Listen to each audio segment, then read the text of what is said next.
բոլոր ժամանակներում թատրոնը հալածվել է։ Եթե կարդանք թատրոնի պատմությունը, թատրոնը ազատ էր, երբ որ ինքը հրապարակում էր։ Երբ որ ոչ մեկից կախված չէր, հրապարակներում խաղում էին, ինչ ուզում գրում էին, ինչ ուզում խաղում էին։ Հետո իշխանությունը զգաց, որ չի կարող դրանց դեմ առնի, ասեց եկեք, ես ձեզ տալիս եմ աշխատավարձ, տանիք, եկեք մտեք այդ տանիքը, բայց մի պայման։ Ինձ մի քննադատեք։ Եկեք ուրիշ բաներ գրեք։ Ու այդ կուտը երևի կերան թատրոնի աշխատողները, բայց միշտ բոլոր ժամանակներում էլ լինում են մարդիկ, ովքեր մտածում են շատ ավելի հեռու, քան այդ օրվա մի կտոր հացնա, եւ դրանով էլ իրենք հաճելի չեն իշխանություններին։ Տեսեք, ես այն անգամ էլ եմ ասել, հիմա էլ եմ կրկնում։ Սա իմ կարծիքն է։ Եթե դասագրքերից դուրս են գալիս հերոսների անուններ, եթե դասագրքերից դուրս են գալիս պատմական իրողություններ, եթե դասագրքերից քարտեզներ են, ու հանկարծ երեխան գալիս է այստեղ նստում է դահլիճում ու լսում է լրիվ հակառակ բան։ Նայում է խենթը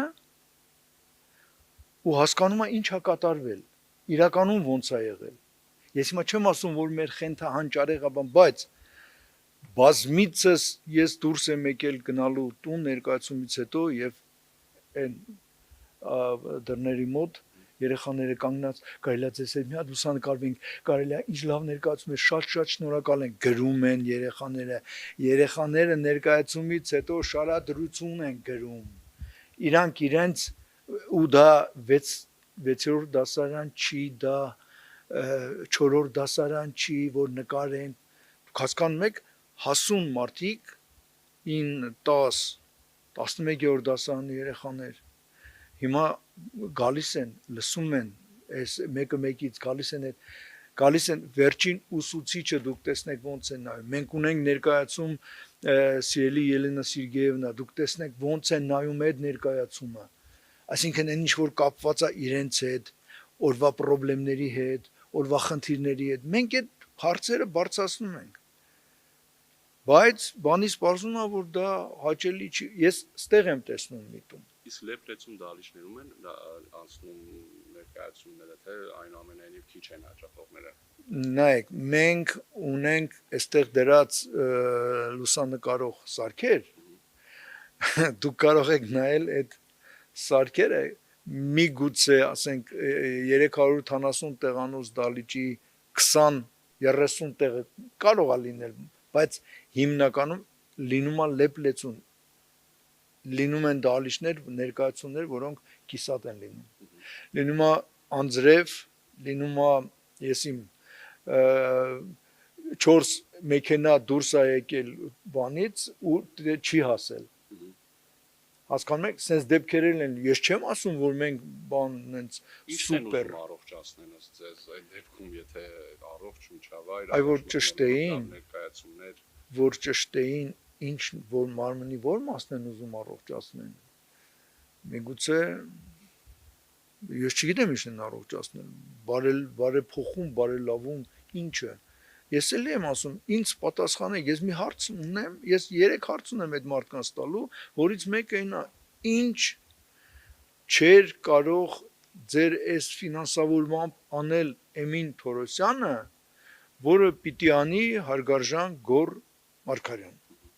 Ինչներ ռեժիսոր, դերասան, մենեջմենտի ֆակուլտետը ավարտած, այսքան տարի աշխատած, թատրոնը բարձած, ես չեմ ուզում շատ խորանամ, բայց Էմինը երբ որ եկավ թատրոնը վատ վիճակում էր, սա լուրջ եմ ասում, վատ վիճակում էր, Էմինը կարողացավ բարձրացնել, Էմինը կարողացավ 3 ամսվա աշխատավարձ, որը քաղաքապետարանը չտվեց մեզ նրա համար, որ մենք ոտքի կանգնենք Էմինի դեմ, Էմինը կարողացավ այդ 2 ամսվա աշխատավարձը մեզ տալ, մտածելով ու ես երբ որ ասեցի, բա առաջի ամիսը որ չէին տալիս, ինչի մեջ չասեցի։ Ասում եմ, դե երկիրը վատ վիճակում է, միգուցե այդ գումարը պետք էր ինչ-որ ուրիշ տեղ, մեծ փապկացրեց, դե ես ունեի հնարավորություն, բայց երրորդ ամիսը որ եկավ, ամսի 3-ին աշխատավարձ պետք է տան, ամսի 15-ին աշխատավարձ չկա։ Ինքն չի կարող արդեն տալ, չունի։ Իսկ մեր աշխատավարձի ֆոնդը 6 թե 7 միլիոն է։ Այսինքն երկու անգամ մարդը 10-15 միլիոն տնտեսել է, չի կերել ժողովուրդ, չի տարել տուն դրել, բան չի առել իր համար, կահույք, այդ մարդը պահել է նեղ օրվա համար, մենք այս դեկորները, որ տեսնում եք, այս ամեն ներկայացման համար սարքվում է, կարող ենք բան անել, բերել ինչ-որ մի բան, հին դեկորներից ներ, ասում է, ոչ,